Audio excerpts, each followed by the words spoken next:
Ajeng wedi saling ibu-ibu daya aturaken panuwun. Natos-atos iki. Mungkin pripun tenan gak liwat. Hati-hati. Iya iya. Nek tiba kaya kanca kula pun iku mau kepit malah ya. Nggih. Matur sip luar biasa lah. Teman-teman Jawa Timur ya. Oh ya adoh ben. Nggih, mungkin sampe kula susul. Ya.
Diserahke yang koro ya mbok menawa sesuk kepayon kelingan meneh iki ditokke.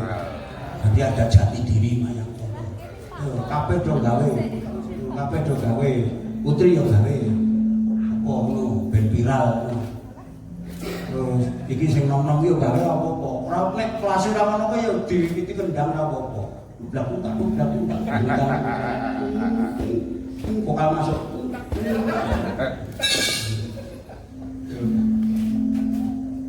Terus apa? Tan kendat lelati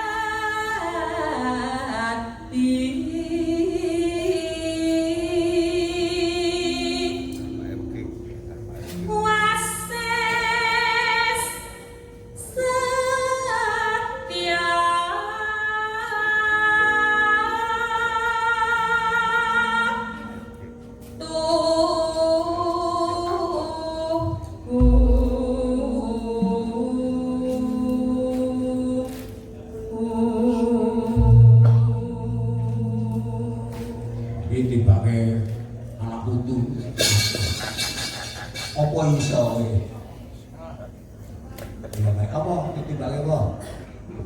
Janipun wonten langgame.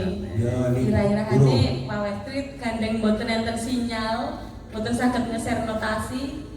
Anu mawon jeneng kula mawon. Dadi saiki iki sinyal iki iso ngatur komposisi gede. Nggih Pak, di-share nang grup ngoten lho Pak. Apik iya jaman iki. Nek karya baru kudu harus ada wifi. Oh iya ya, wah teknologi canggih tenan. Mula kok dikira penonton biyen anu Pak Purbo kok sindene sedaya kok dadak nyekel HP nek pamuli mbok mboten sah dolanan. Nika mboten dolanan Pak. Nika share-sharean saking grup. Biasane gending anyar sing ditokke niku utawa cakepane saire anyar lagi didelok kali ngeten niku mboten dolanan. Ning nggih enten sing iso nonton wajahe dhewe niki ngeten. Karo mesem-mesem aku kok ayu menen. Menen lho. Wes. Jenengku ngono ae, contoh wis. Ya.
terus kelebatan hutan yang sangat luar biasa. Ini alas purwo kok. Ini walasi gawat kali liwat. Banyu wangai. Oh iya ya. Tumeliaring Taman Sari Nuswantara. Ini nek manut kapecilan. Ya iki tak aturake karo bendane Mbak Dr. Kecia Person ana Amerika Mas Wakiti wah kono musim dingin nih. Selamat Natal dan Tahun Baru. Saking kula saking kanca-kanca mayang karo sedaya. Wah mugi happy wonten mriku. Ya mugi kawula ndang saras. Karo sapa meneh kok ugi klaturaken dumateng Mas Sunanto. Wah Mas Sunanto saka perusahaan gas negara kuwi ya. Iki awake dhisik diutang ya dari wayang kae. Apa sing pamuksa ya. Lah iki nah kita minggu virtualan sesuk ya virtualan. Ngopo malam tahun baru. Wah, dadi sok malam tahun baru ki ya live streaming nek kok iya. Lakone ya simbol. Sing penting kayak iki wayangan ngono. Mula adik-adik ngene iki sing kudu golek jam terbang wayangan. Pokoke mayang. Angrene tahun baru mayang ini hari apa wayang. Kowe jaman biyen ora nek hari golek-goleke hari. Ora nek acara golek-goleke acara. Penting wayang. Mergo becik iki saka kulino penontonnya bareng bisa mengapresiasi wayang dengan baik mergo nek kulino karo berbasik ya. Ya, monggo.